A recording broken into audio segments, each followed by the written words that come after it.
Welcome to the Counselling Armchair, Nurturing Wellbeing and Study, hosted by Counselling and Psychological Services at RMIT University. The Counselling Armchair is recorded on the lands of the Wurundjeri people of the Kulin Nations as the traditional owners of the land. This podcast aims to help you manage your university life so you can be at your best. We'll be sharing with you tips on student life here and ways to enhance your mental well-being.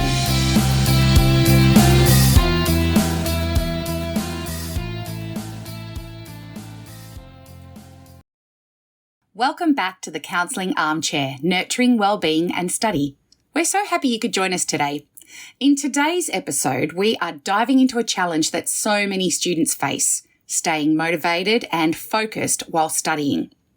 If you've ever found yourself staring at a blank page or getting lost in social media or struggling to concentrate for more than a few minutes, you are not alone. But what actually drives motivation? How can we train our brains to stay focused in a world full of distractions? Joining us today is Alicia Walker, a psychologist on our team at RMIT, who will break down the science behind motivation, the psychology of focus, and most importantly, practical strategies to help you stay on track with your studies. So whether you're preparing for exams, tackling a tough assignment, or just looking to build better study habits, this episode is packed with insights to help you succeed. So let's get started. Welcome, Alicia. We are really looking forward to talking with you today. Do you mind telling the listeners a little bit about yourself? Thanks so much, Liz. I'm really excited to be here. So yes, I'm Alicia. I'm one of the counsellors in the RMIT CAPS team. I find motivation to be a really interesting topic, as well as concentration and focus. I work a lot on this topic with students. Motivation's really interesting because sometimes we have it, sometimes we don't. It can definitely prove to be a bit elusive at times, I think. So yeah, I really enjoy working with students around this topic, and I'm hoping we can have a really good chat today. Absolutely. Yes, definitely. We're so excited to have you with us. So yeah, let's dive in. What is motivation? It seems like maybe an obvious or silly question, but how do we define it? Yeah, it's not a silly question at all. I think motivation is basically a mental or psychological process that enables us to be able to initiate or begin something we really need to do, and also sustain the effort that is required to complete a task. So that effort sustains goal-directed behaviour. It's often categorised into two main types. So firstly, we have intrinsic motivation. And what that means is that it's driven by internal rewards. So that could be things like personal satisfaction, curiosity, or even the joy of learning. And we also have extrinsic motivation. So that is actually influenced by external factors such as rewards, recognition, or even social pressure. And so ideally we do have a mixture of both, and that will produce good motivation overall. Yeah, great. Thank you. That's a really good breakdown. And I was just reflecting on, my own experiences with motivation. And I reckon the intrinsic one can be a little bit harder when you're a student. I think the extrinsic one is maybe the one that, the deadline and the threat of, I might fail. But it's good. Yeah, it's good to think about the fact that there are two aspects to motivation. What would you say influences motivation, and how can you tell if you're highly motivated? What are the signposts?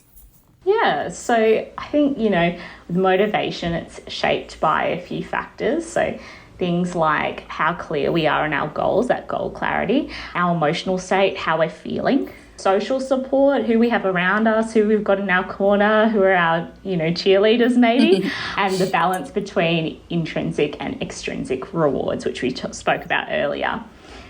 So when motivation's high, what we find is that you tend to persist and keep going through obstacles. You will set challenging goals for yourself. You might also delay gratification, so be able to kind of resist, giving you a little bit too early, having that gratification, working towards something longer term. And also you're going to stay engaged in the process.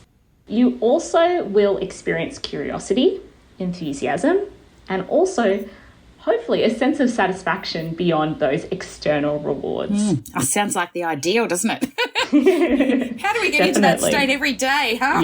Yeah, if only it was that easy. Yeah, because I know so many students are like, oh, it's just so hard, I don't really feel like it, or just got other things on, and it's sort of like, this is the ideal. This is how everyone wants to be, but it feels so out of reach sometimes.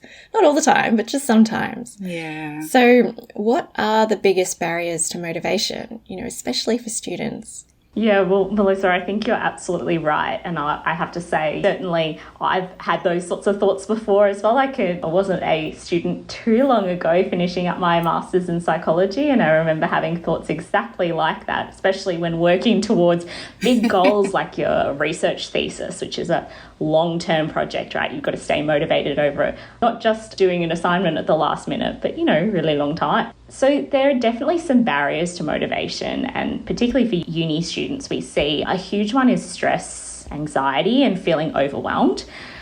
So what we do find is that too little stress leads to low motivation. Moderate stress actually helps with peak performance. But then there's a point where actually too much stress causes anxiety.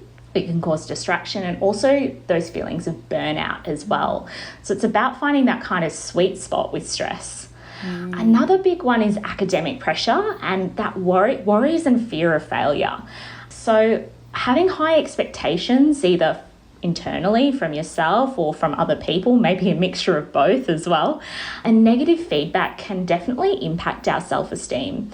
And that can lead to feelings of inadequacy and self-doubt, which can definitely impact motivation. Another huge one is procrastination due to perfectionism. And oh my God, who hasn't been there? Absolutely. It's relatable. It's so relatable. So the fear of not doing something perfectly, getting it perfectly right, even sometimes on the first shot of doing something new, that can really prevent students from even getting started.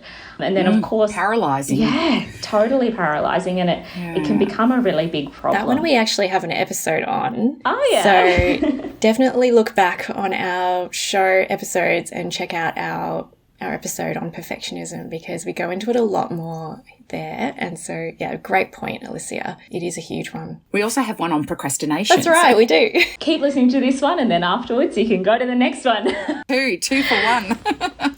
They're all tied together. They're all relevant. Absolutely. And so there are some more barriers to motivation as well. So a big one can actually just be like not being interested in certain subjects, right? So we tend to be more motivated when we're actually interested in something. Of course. Sounds kind of self-explanatory, but it's a really big one. And actually at uni, we're not going to be interested in every single subject we do. That'd be ideal, but I know I wasn't particularly interested in statistics when I was doing my course. No. So a lack of personal relevance can definitely make tasks feel meaningless, and that can absolutely reduce our motivation. Another one, and I think a lot of students do experience this, is that sort of mental fatigue and burnout. If we experience sort of continuous cognitive overload, it can make it a lot harder to stay focused and driven. We might see this pop up at times when there's a lot on, all the assignments are due at once, or we're in exam period, that can be a big thing, or just towards the end of semester where we're really kind of been working hard. And I reckon that one accumulates a little bit as well, Alicia, like as you get towards the end of your degree. Like I certainly found that it was like the overload kind of got worse each year, towards the end of each year, and things that I might have coped with pretty well in first year by the time I got to my honours year was like, I'm really struggling. Why? And I think it's that accumulation factor. Absolutely. Yeah. And I think a lot of students start off really well at the start of semester because they have that high motivation, they have a bit more energy, they're feeling, that I'm gonna get onto this really early, and then by maybe mid-semester it's really dropped off. At that point they've done probably 8 assignments and they're like, I'm done. So over it. That pace can just need a break. Tricky for sure. There's a few others, so things like external distractions, which, all of our lives, right? Constant. We've got a phone with us that's always providing these external distractions and other things to focus on. But these could be things like our social life, part-time jobs is a huge one as well. And digital distractions, like our phones, can compete for our attention, and they can certainly reduce our study motivation. Something we mentioned before as well, social support, right? Who's in our corner?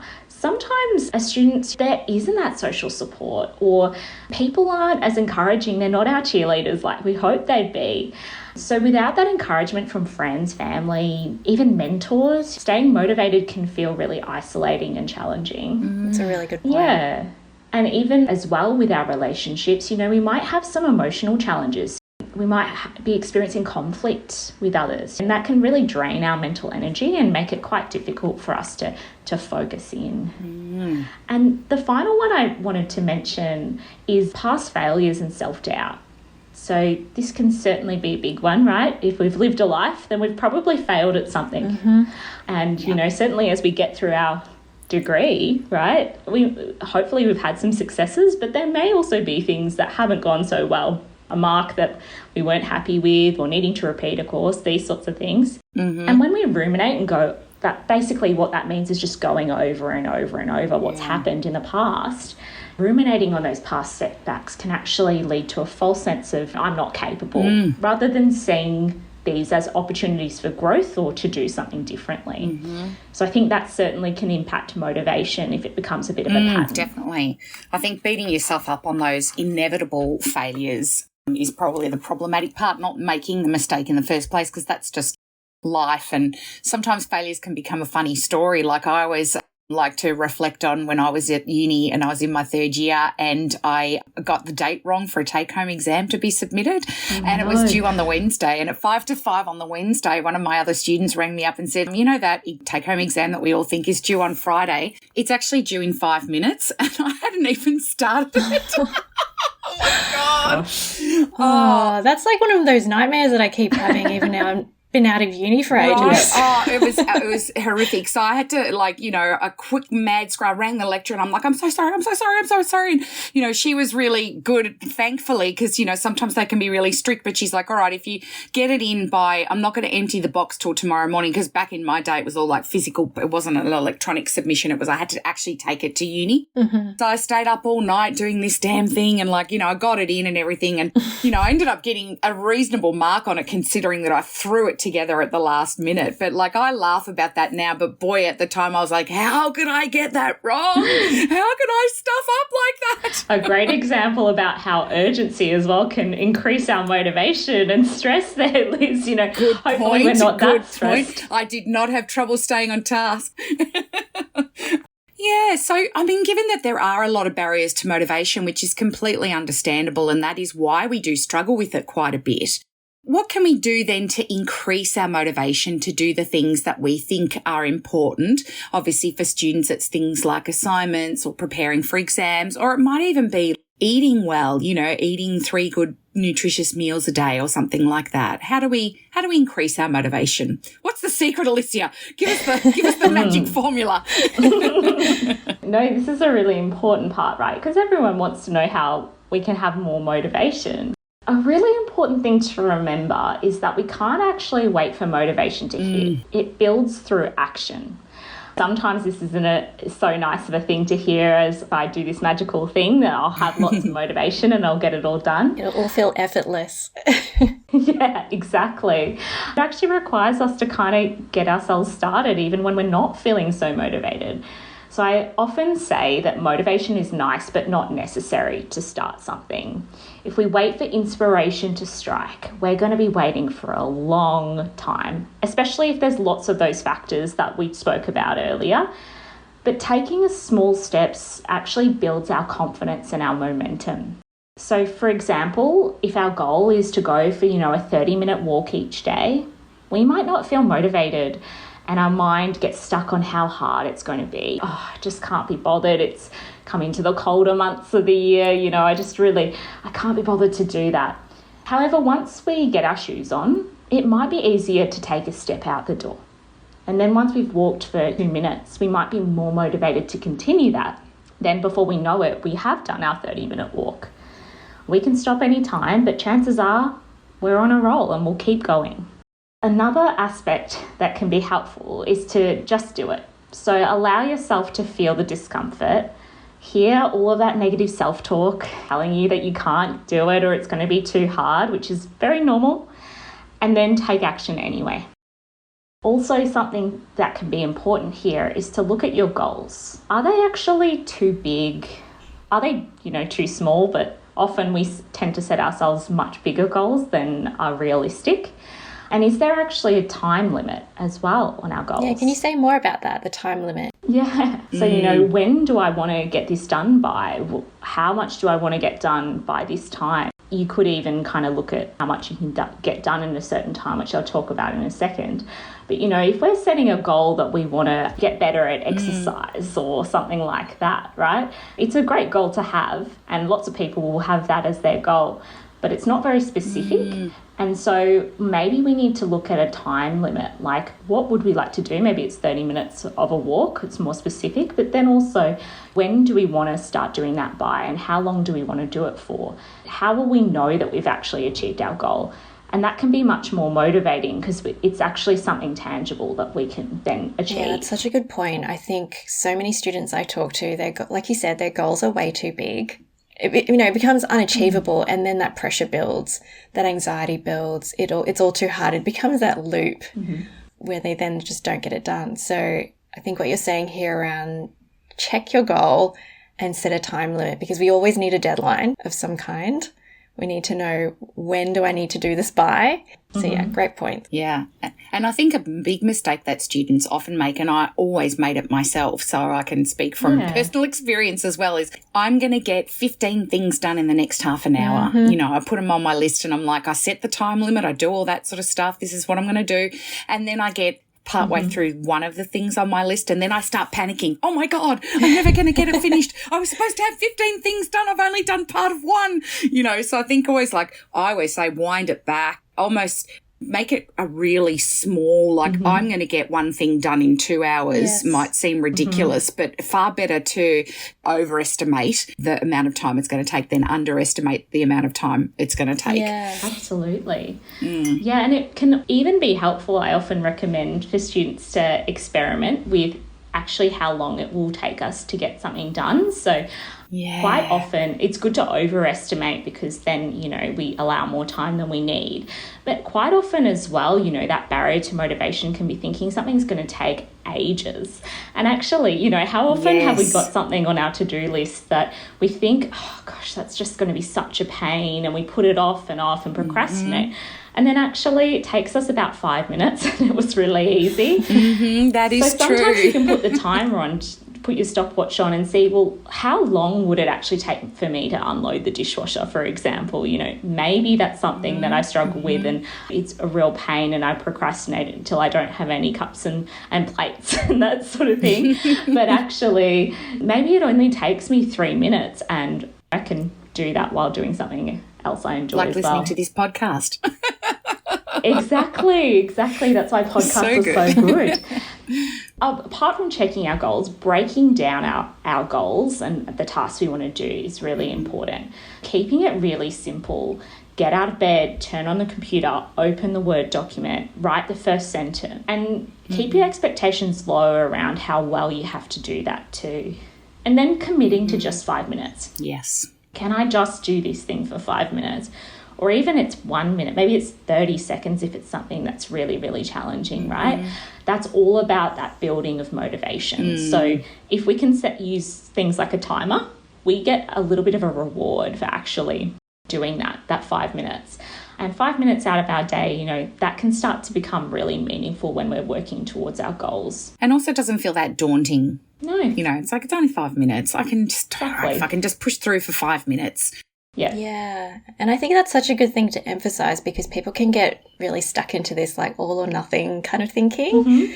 Like, what's the point in doing that if I'm really not going to get it done, or I'm not going to get as much done as I want to get done? But then it's like, yeah, but are you actually getting anything done by thinking that way? Exactly. How much time are you spending kind of thinking about how you're not going to get it done? Probably more than 5 minutes, right? Exactly. Well, we all can get into this headspace. I think, Liz, you were saying you can relate to it. I certainly can as well. There's always stuff that we don't want to do or that we don't feel motivated towards. some of these tips can be really, really helpful. A big one, and one that I'm a big believer in, is rewarding yourself and celebrating your progress. And I always say to students, look, you don't have to throw yourself a party with balloons and streamers. That's not what this is about. You can if you want. Maybe if it's something really big, sure. But actually, it can be writing a to-done list at the end of the day and looking back at what it is that you got done. I like that. Yeah. All the things you got done, no matter how big or small. And something that I always write on my to-do lists is write list, and then I can cross it off. You start with a win. Brilliant. I like that. So another one is finding supports. We've spoken in this episode about how important social support is. I think having someone in your corner, someone who's encouraging, who is going to help you with celebrating that progress, even when you can't see it yourself. So that could be like a mentor or a coach, friend, family member, a therapist, one of our counsellors, for example, and just your community as well.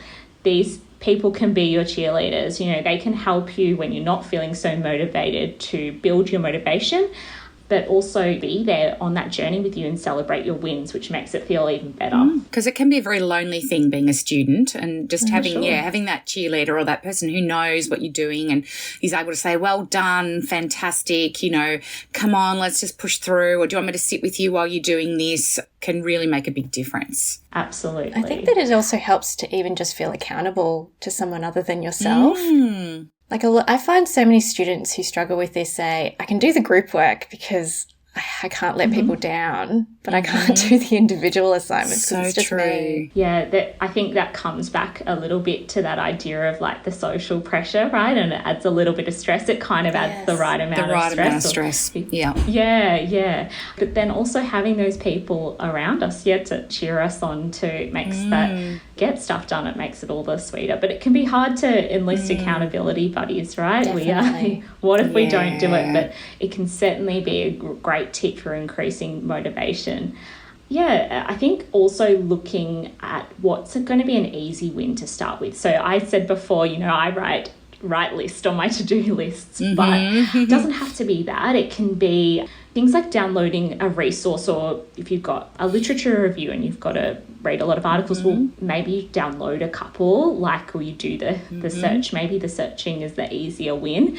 And then, we'll set aside some time to start reading those. Writing a bibliography, looking at things like formatting a document can sometimes feel good, right? Totally. If you enjoy the kind of visual aspects of things, making a PowerPoint, obviously we don't want to get too stuck into things that are kind of like procrastivity, but having an easy win. That's a great word. Absolutely. However, like an easy win can be a really, really good thing to get the ball rolling. We don't actually have to, the saying goes, eat the frog, do the hardest part first. Sometimes starting with an easier win is just going to be better, and we can decide based on the circumstances what's going to work better for us. Going with that, I guess recognizing the times of day that you're more likely to be motivated. And I'd really recommend actually blocking these out in your calendar. So whether or not you're a physical or digital calendar person, I think using blocking is really important. So those are the non-negotiable times. It could be evening when the world's quiet, you can concentrate, you've got less distractions, people aren't messaging you, or you're not getting lots of emails from people, or whatever it is. For others, it might be first thing in the morning, waking up, have a shower, and then you kind of get straight into it. A lot of people find if exercise is their goal, getting it over and done with first thing in the day is a really, really good way to do that. So work out based on your patterns what's going to work better for you, and then block those times so you've always got them available.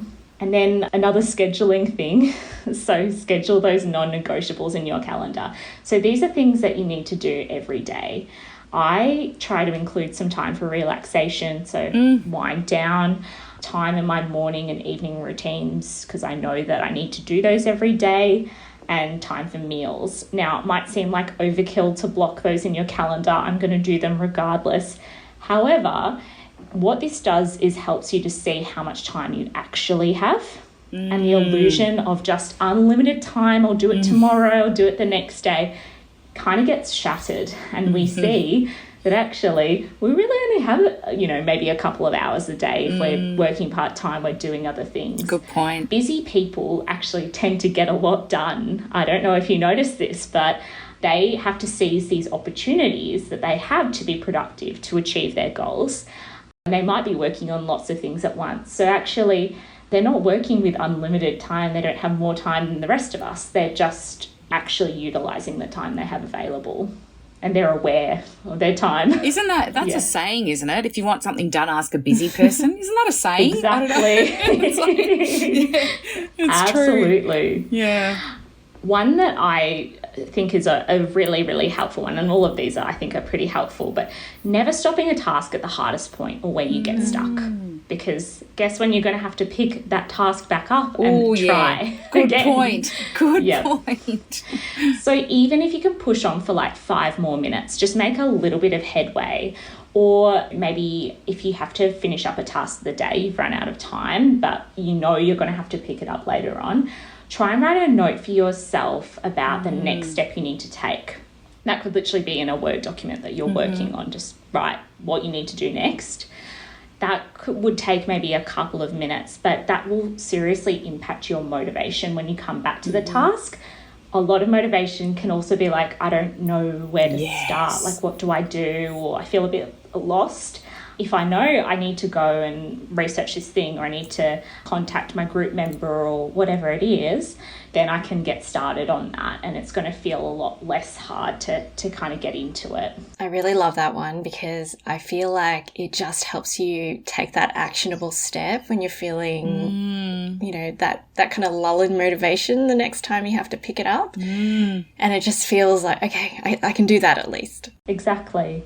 And then that's an easy win, hopefully. Yeah, exactly. Another easy win just to help get the ball rolling. And that's what all of this is, right? Just getting the ball rolling, because then you can get into, hopefully, a bit more of a flow with things. Yeah, a bit of momentum. And not feeling like everything is such an effort. So on that, I guess, how else can students help improve their motivation for tasks they find really boring or really difficult, like what you said, when it sort of feels uncertain, they might be feeling a bit stuck. Yeah, what can they do there? So there's a few things they can give a try. I definitely recommend trying to connect the task you're doing to a larger goal or even a personal interest. So if we're trying to do something that's boring or difficult, we can connect that even to one of our values, right? So maybe I don't really care about cleaning up my bedroom or whatever it is, but maybe I do really value having like a kind of orderly space, or a space where my friends can come and hang out and they're not going to kind of be in all the mess. So if we connect it to something larger, or something that's kind of meaningful to us, maybe our values like spending time with our friends, we need a space to do that in, well, actually maybe we feel more motivated to do the sort of the cleaning tasks or the other things that we're not that interested in. We mentioned it before, but breaking into like smaller steps, keeping it really simple can be great, and using that 5-minute rule. So just committing to just starting, then we can tend to kind of see that motivation will pick up a little bit. You might not feel really that interested in the task. It still might be kind of boring or difficult, but we've gotten started then. We've sort of broken the back of the thing. And one that I love is pairing these tasks, so it could be studying or anything else that you don't enjoy so much, with something enjoyable. So, an aversive with like a positive stimuli. Yes. So that could be like music. It could be a podcast, as you said, Liz. Could be going to a nice environment. So when I was a student, I really enjoyed going to the State Library because it's that beautiful reading room with the sort of dome and the stained glass. Or going to a cafe, or it could even be like spending time with friends who are also going to focus on what they're doing. So you get a little bit of socialization and reward that way, and you're doing the difficult task together. That can be great for accountability, but also That's something great. enjoyable. Such a great idea. Yes, yes. And I think things like music, for example, can have a lot of positive associations and positive memories, even smells, like lighting a scented candle or, essential oils or something like that that's associated with a sense of calm and peace or positivity or a happy memory or something like that. And if that's going in the background while you're trying to do the boring and uninteresting thing, then it sort of takes the edge off it a little bit and maybe makes you feel a bit more positively to it. It's coming off that positive association with what it is you're matching it with. Yeah.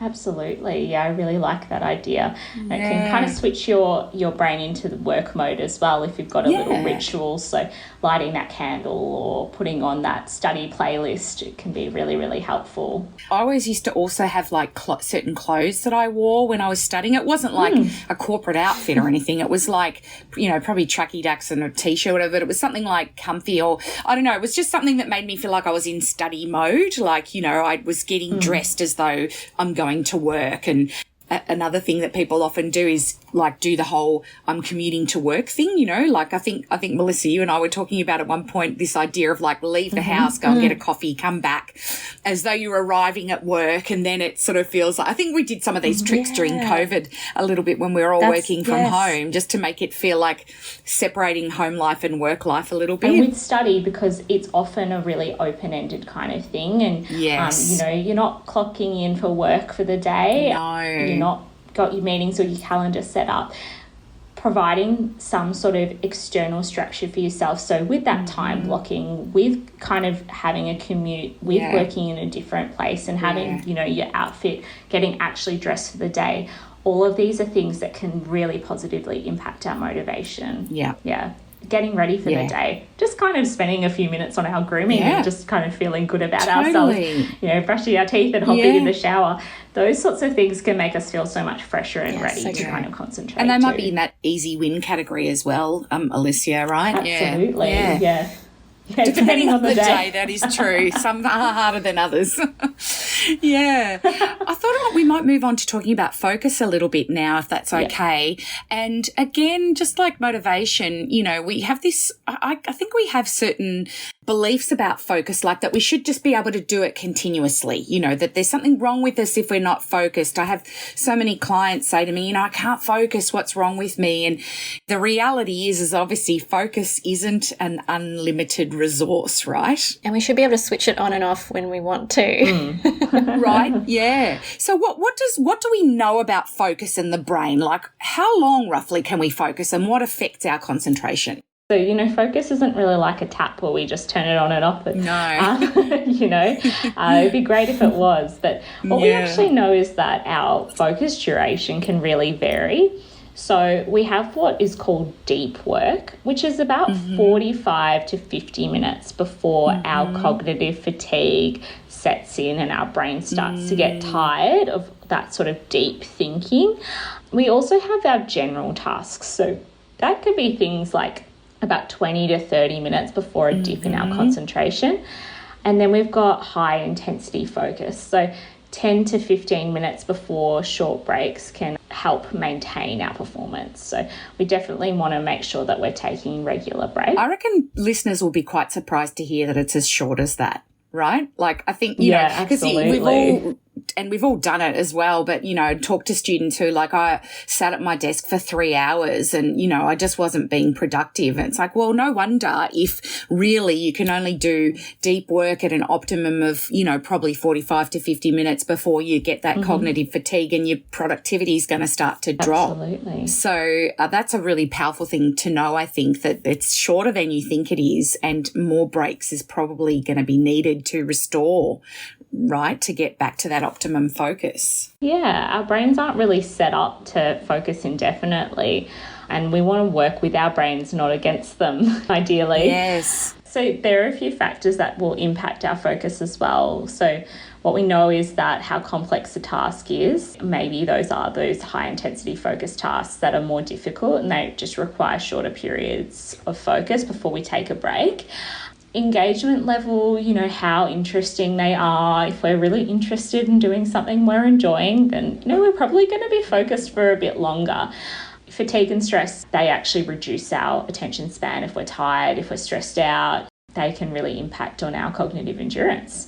And then also distractions. And look, who doesn't get distracted in this day and age? There's lots of things competing for our attention. So hard not to. It's so tricky. And I think we'd all be lying if we said we didn't get distracted sometimes. It's just how our minds work. But particularly digital interruptions can really significantly shorten our focus time. So things that drive dopamine, the reward chemical in our brain, things like likes on an Instagram post, messages, even things like short form video content like TikTok, scrolling through, I'll just watch a couple more and that can turn into hours if we're not careful. But these apps are designed to compete for our attention and to really hijack that dopamine of receptors in our brains. So we definitely can find that it can make it much harder to focus on lower stimulation tasks that don't give us quite as many rewards as our phones. I think that's such a good point, because I think people can be like, but I can focus on a video game for hours. Why can't I focus on this reading that I have to do? And it's like, well, you have to really think about all of these factors that are playing in here. It's very, very different. Yeah. And so what are sort of effective strategies or ways that people can kind of get their focus back on track and then hopefully minimize distractions too? Look, it can certainly be challenging, as I said, like when we've got a world that's kind of set up to distract us and compete for our attention, because obviously attention equals dollar signs for a lot of companies, right? That is true. I think a really important thing to maintain our focus, minimize our distractions, is finding your optimal environment. So find somewhere that's quiet, or if you actually prefer a noisy space with background noise, that can be great. I think find something that works for you, and you can use things like noise cancelling headphones, instrumental music, beats to study and relax too. Got me through my master's thesis, so I think that was really necessary. Some other people might really like instrumental soundtracks from movies, and that can really feel motivating for them. If you need the stimulation of others around you, consider studying in a cafe, having the TV on in the background. I really like body doubling, so this is something that essentially someone will do a task alongside you. So that can be great for studying, but it can also be excellent for things like doing stuff around the house. Hey, can you hop on FaceTime or Zoom and sit with me while I am cleaning up my house, or let me call one of my friends and I'll do that while I'm kind of doing it. Can feel like we've got someone with us. Yeah. Oh, I like that. And it becomes a habit as well. You might call up a particular person and start tidying things around your house or doing things you need to do. Or even you can do that with exercise as well, depending on how puffed you get. For me, very puffed. Again, the best time of day for you to study. So notice when you're most productive. Is it night? Is it morning? Is it during the day? Try and block those out if you can. And then removing anything from your study environment that might distract you. So look, it can be really hard to put our phones outside our room, or even sometimes turning the Wi-Fi router off if that's really distracting. We don't need the internet for our task, but that can be quite helpful. Other things are using these focus techniques. So there are a few strategies that we notice can really work. So working in intervals, so things like the Pomodoro method. So you might have heard of this before. Essentially, if you imagine a big kitchen timer in the shape of a tomato, that's what the Pomodoro method is. And you set it for about 25 to 50 minutes. So think about the types of tasks you want to get done, how long it will take. And then you set your timer. There's lots of Pomodoro timers, like Tomato Timer, I think, is one that you can find online that will do this for you. And then it will automatically give you a 5 or 10 minute break. Once you've done, say, 4 Pomodoros, then you can have a longer break and really make sure that you kind of disconnect and unwind during that time, or do something you really enjoy. You want to prioritize those deep works, so really kind of the stuff you really need to get done during peak energy time, so stuff that requires more concentration. And then take active breaks to reset your attention. So I really like to take a step outside, stretch, do some deep breathing. As much as it can be really nice to use some screen time as a reward, and I think we all do it, scrolling on social media can really capitalize on our attention, and it can kind of get out of control. So try and do something that's a little bit, healthier for you in your breaks if you can. You can always set some time aside at the end of the day to scroll as well, if that feels rewarding for you.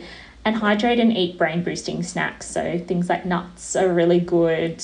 Making sure you're getting enough energy. Our brain needs that to run and focus. So, yeah, trying to do, a big 5,000-word essay on iced coffee alone is probably not going to cut it. Yeah, so true. And I think that's such a good reminder that we actually do need the right fuel, and that we are actually taking some of that fuel by scrolling, because we're using some of that dopamine, some of that reward, and putting it into something else. So absolutely, it's not an infinite resource. Like, we can run out, and also for our neurodivergent friends, like, it might be harder to access that dopamine too. So definitely don't want to kind of run through it doing stuff that's not really connected to our broader goals, although from time to time it's going to happen, so it's okay. We can be kind to ourselves when that happens too. So yeah, minimizing those digital distractions. I know I used to use Stay Focused, I think, as one of the blockers on my laptop, and I would block different websites. Online window shopping. Ooh, yeah. was one for me. oh yeah. Yeah. That one gets me as well. Whew. Absolutely. And turning off notifications on our phone. Do not disturb. There's focus mode on your phone. These exist for a reason. They're not foolproof, but they work pretty well. Just putting your phone like in another room. Some people might go to the point where they lock it up somewhere or give it to someone else if they're finding it really challenging. That's okay. And yeah, limit your social media use on those time breaks too. We really want to train our focus. It's a bit like a muscle. So the more we train our focus up, the easier it will be to concentrate when we need it to. So things like mindfulness or even meditation can be really helpful. And the idea is to not clear your mind and have no thoughts at all. Actually, it's to notice those thoughts popping up, but be able to redirect your attention. So don't worry, you don't need to sit there for an hour and have no thoughts in your head. That's not really possible. But actually, can you sit there for a couple of minutes and just notice your breathing? Notice those thoughts are coming in and just let them go. Yeah, because that is very focused in a way, is. right? Like that in itself. Even if we feel like, oh, but my thoughts keep coming in and I'm not really doing this right. Yes. In quotes. Yeah, but that's actually a way of, like you said, exercising that muscle of bringing our focus back. Yeah, we can get really strong brain muscles that way if we keep practicing it. A couple of minutes of mindfulness per day can really make a difference. And another thing that can help is also to gradually extend your focus duration. So set small goals. Don't feel like you need to kind of start off with trying to focus for 15 minutes at a time. Just start with something small and see how you go. See if you can kind of redirect your attention back to the task, even if you've got other thoughts, other distractions. And particularly for our students, definitely break those tasks into small, manageable steps. Try to use a to-do list or planner to track your progress. Like, physically seeing what you've been able to get done is motivating. I used to use a big red text to cross things off when I finished them. And then as I saw the increasing red cross out on the page, I started to feel probably that dopamine of like, oh, I'm getting through it. I'm nearly there. Like, oh, I'm so close, So helpful, that visual signal. I really I have lots of things to do. I'll create a stack of sticky notes. Oh, nice. And then I can rip each sticky note off once I've done it and throw it in the bin. So that pile gets physically smaller, which is really That's nice. Cool. Yeah. That's a great idea.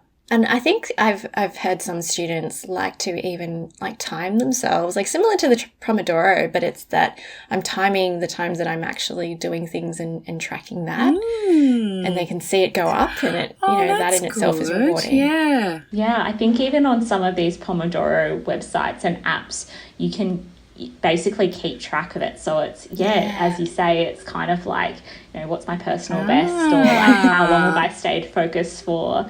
And one app that hopefully people have heard of, I think it is called Focus, which is the one that has a tree that you can grow. And that's a good one as well, because if you open your phone and go on certain websites or start scrolling, then your tree dies. So you want to kind of keep it going. Oh. There's lots of these out there, but that can be a really great one as well. Setting a clear purpose before starting each study session, I think, is really important. Like, quite often we'll skip the planning or the purpose setting or the agenda setting because we want to get started. We have so much to do, right? But actually, if we don't really know what we're doing, what we're trying to achieve, that can feel pretty demotivating, and we can kind of waste a lot of time doing stuff that's not that relevant. So just try and set a purpose, even if it's write 200 words on this essay. That seems like a good enough purpose. It might not be the entire thing, but it's manageable and you know what you're trying to achieve when you sit down. And the other one as well that I think can be really great is engaging in active learning. So taking notes in your own words, not just copying, as I sometimes used to do, from the PowerPoint to my notes in the exact same words. It's not really active. We're not really using our own brain. We're not integrating that in our own knowledge. So when we take notes in our own words, we're really making that personal to us and putting it in a way that we understand. We can also teach those concepts to someone else, speak out loud, use flashcards and mind maps. These are all great ways to kind of be more active in our learning. I used to write myself a list of questions of what I wanted to revise, and then I would pace in the hallway while I read out the questions and I answered them out loud. It saved time because I didn't have to do so much writing, and you get a really sore hand after a while.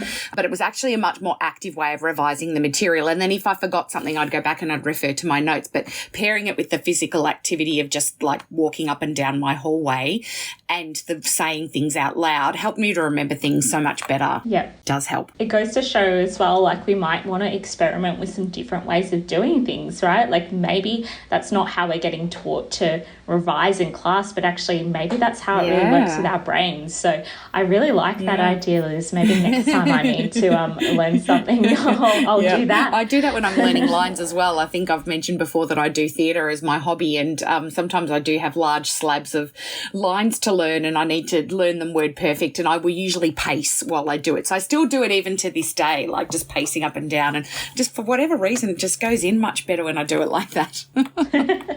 No, it's a great tip. Yeah. So we mentioned before, or we've mentioned breaks a few times in terms of those sort of short breaks between tasks to maintain the focus. But what about the longer breaks, like things like rest and downtime? How important is that in maintaining focus?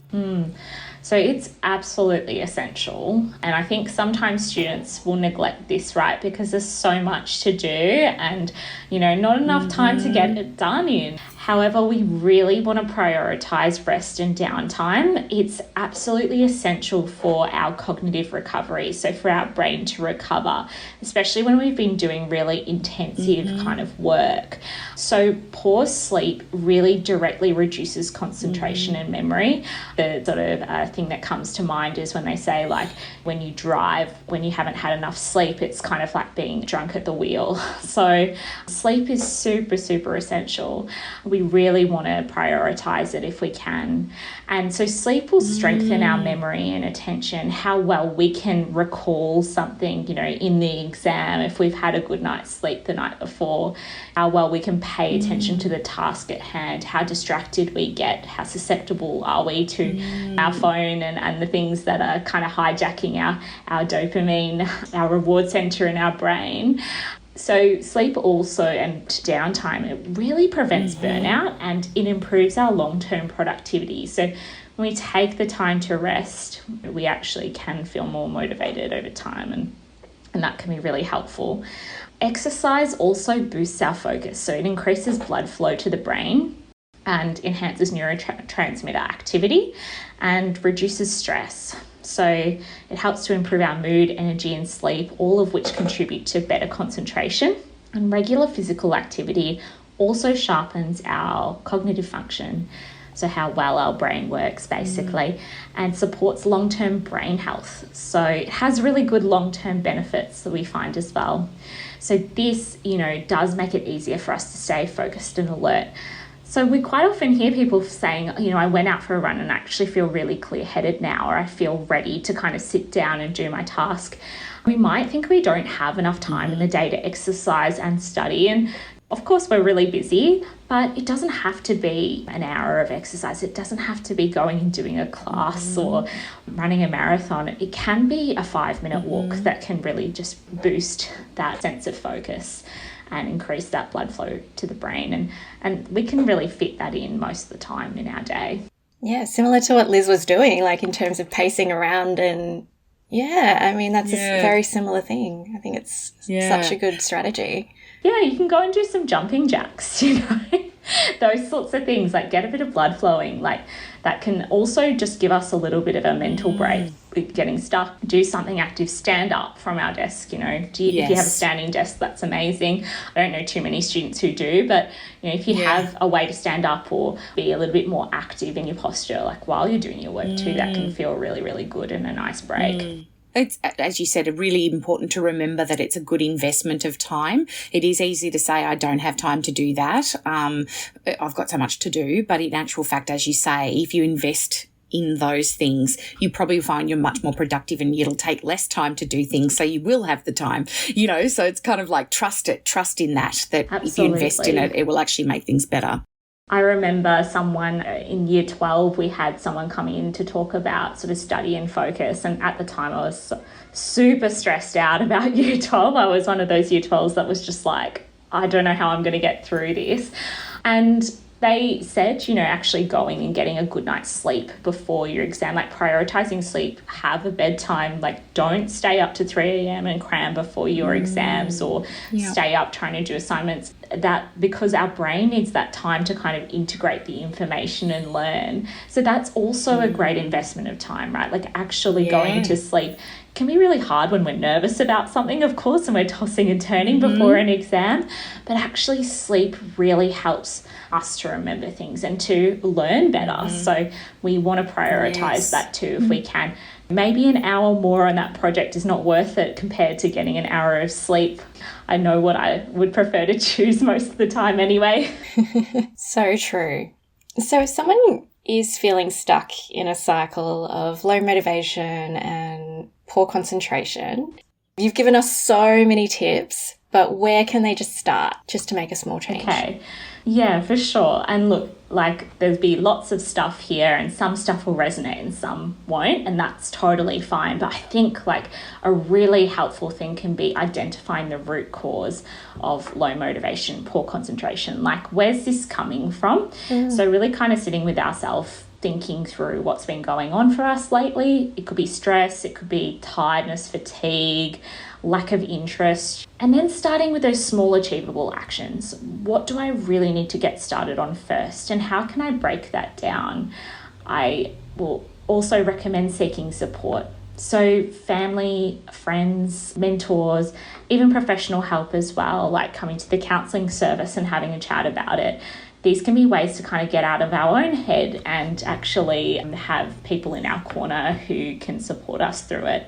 And the last thing is building that structured routine to regain momentum. So giving yourself a bit of structure. It doesn't have to be rigid and have no flexibility in it, but a bit of structure can be really helpful for getting started and building momentum for sure. Yeah, those are excellent, excellent tips. And I feel like you have given us so much to think about and so many strategies. Like I don't even know how many you've given us, but there's just so many things to try, and I think people will really, really benefit from all of these, like, very, very doable things. Like they're not huge, they're not life-changing. Like you don't have to spend a lot of money. It's just these great little shifts that we can do throughout our day or our week. Absolutely. Just to build that motivation and focus.